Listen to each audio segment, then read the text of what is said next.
are different from the Hindus in every possible aspect of life. That we are two nations. We are not one nation. It is our jugular vein. We will not forget it. And we will not leave our Kashmiri brethren. ये शख्स भारत के खिलाफ जहर उगलता है। ये शख्स भारत के खिलाफ साजिश रचता है। पुलवामा से पहलगाम तक जो खूनी खेल चला, उससे रंगे हैं इस शख्स के हाथ। नमस्कार, हम बात कर रहे हैं पाकिस्तान के chief of staff general Niazi की।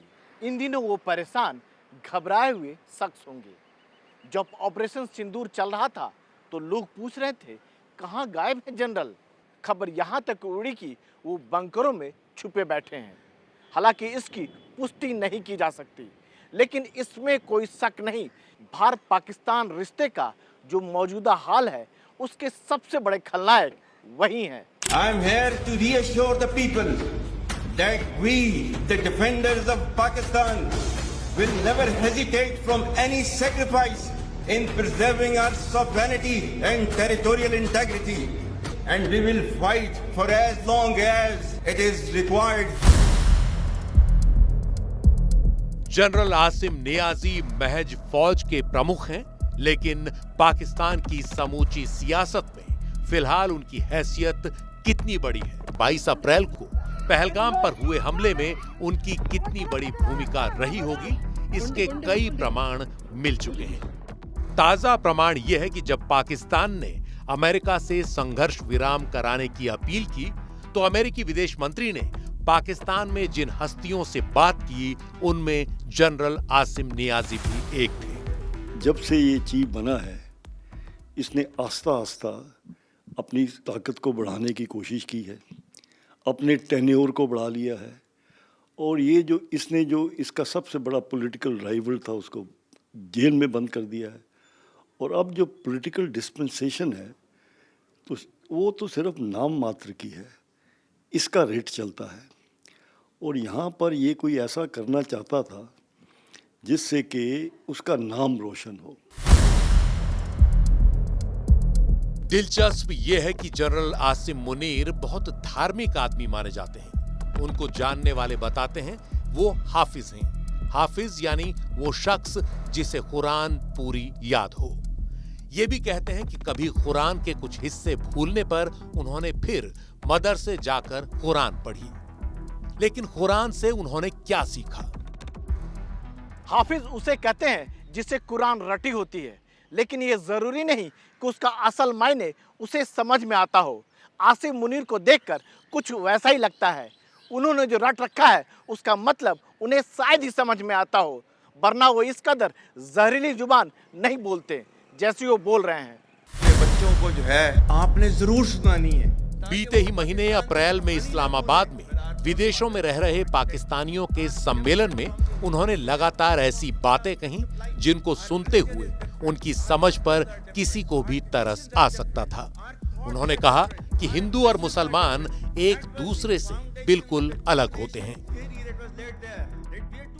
बच्चों को जो है आपने जरूर सुनानी है ताकि वो पाकिस्तान की कहानी ना भूलें। Well, our forefathers they thought that we are different from the Hindus in every possible aspect of life. Our religion is different, our customs are different, our traditions are different, our thoughts are different, our ambitions are different. That was the foundation of the two-nation theory that was laid there. That we are two nations, we are not one nation. So because of that, our forefathers, they struggled, mounted that incessant struggle to create this country. Our forefathers, they have sacrificed immensely, and we have sacrificed a lot for the creation of this country, and we know how to defend it.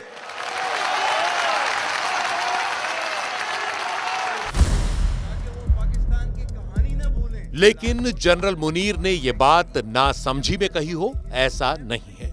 वो पूरी चालाकी से भारत और पाकिस्तान की उस साझा संस्कृति पर चोट करना चाहते हैं जिससे पाकिस्तान के पूरे वजूद पर सवाल उठ जाते हैं।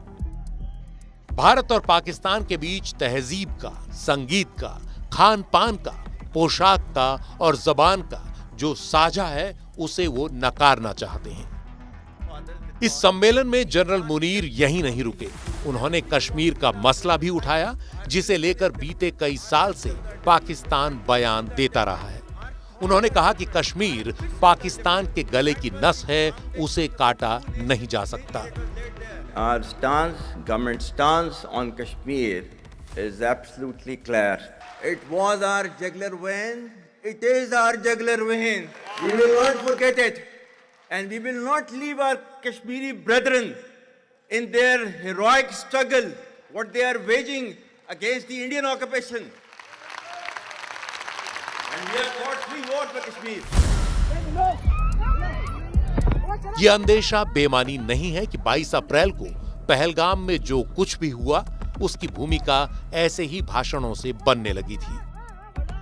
जनरल आसिम मुनीर इन हमलों के लिए बस नैतिक तौर पर दोषी नहीं है, बल्कि विशुद्ध अमल के स्तर पर इसमें उनके लोगों की भूमिका हो सकती है।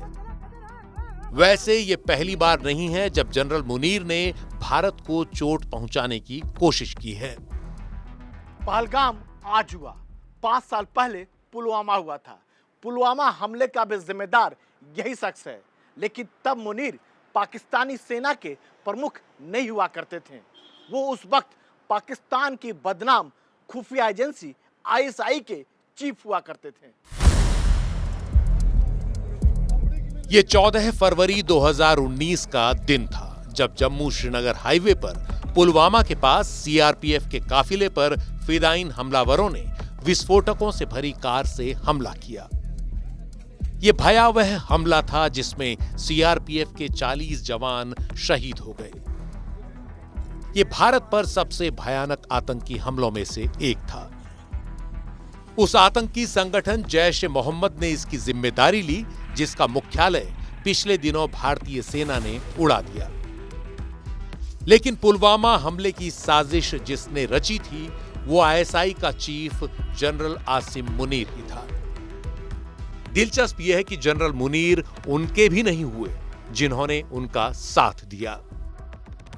मुनीर को 25 अक्टूबर 2018 को ISI का महानिदेशक बनाया गया था। तब इमरान खान पाकिस्तान के प्रधानमंत्री थे। पुलवामा और उसके बाद की वारदात में आसिम मुनीर ने काफी साजिशाना और कुटिल भूमिका निभाई, लेकिन मुनीर बहुत दिन ISI के मुखिया नहीं रह सके। पाकिस्तान के इतिहास में वो सबसे कम समय तक ISI के चीफ रहने वाले शख्स रहे। माना जाता है कि उन्हें इमरान के दबाव में कमर जावेद बाजवा ने हटाया, जो सेना प्रमुख थे। मुनीर का दावा है कि उन्होंने इमरान और उनकी पत्नी बुशरा के भ्रष्टाचार को उजागर किया था, जिसकी उन्हें सजा भुगतनी पड़ी। हालांकि इमरान इसे पूरी तरह झूठा आरोप बताते हैं और कहते हैं कि न मुनीर ने उनके खिलाफ कोई सबूत दिखाए थे और न ही इमरान ने उन्हें हटाने को कहा था। जनरल मुनीर की असली किस्मत हालांकि इसके बाद खुली। दिलचस्प यह है कि वो रिटायर होने का मन बना चुके थे, लेकिन नियति को कुछ और मंजूर था।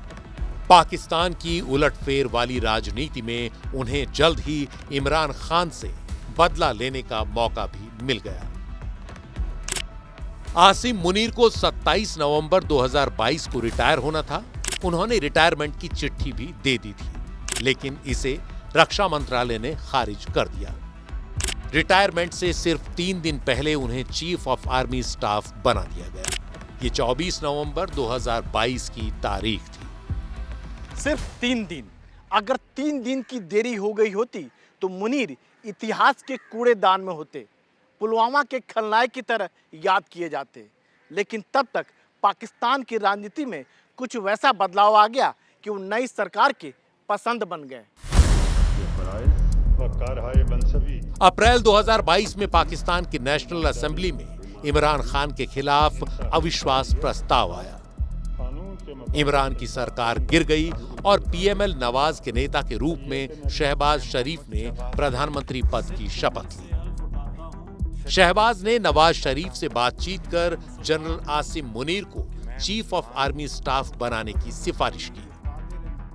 खास बात यह है कि उन दिनों राष्ट्रपति रहे आरिफ अलवी ने बिल्कुल उसी दिन ये सिफारिश मान ली। यही नहीं, पहले उन्हें 3 साल के लिए सेना प्रमुख बनाया गया था। जनरल मुनीर पर शहबाज सरकार की मेहरबानी आगे भी जारी रही। नवंबर 2024 में उनका कार्यकाल 3 साल से बढ़ाकर 5 साल कर दिया गया। इसके लिए कानून में संशोधन भी करना पड़ा।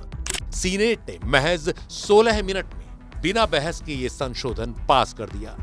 इमरान खान की पार्टी पीटीआई ने ही इसका विरोध किया, कहा कि ये विपक्ष की आवाज कुचलने की साजिश है।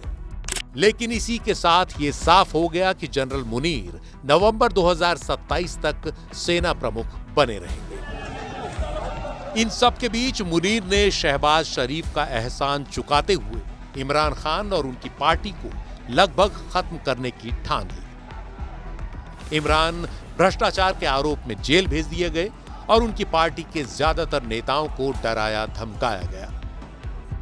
इस दौरान इमरान की लोकप्रियता लगातार बढ़ती रही। यह साफ दिखने लगा कि 2024 के आम चुनावों में उनकी पार्टी चुनाव जीत रही है।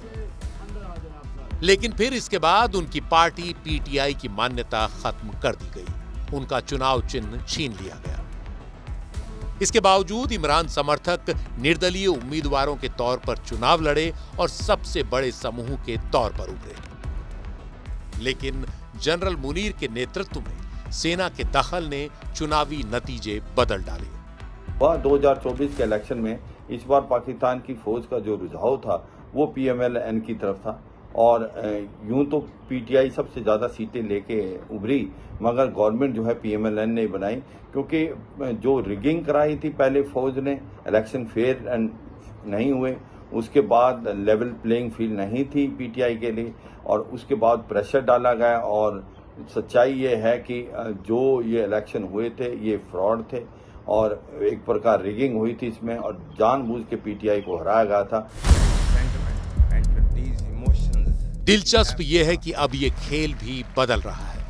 ऐसा लग रहा है जैसे जनरल मुनीर बस सेना प्रमुख रहकर संतुष्ट नहीं है।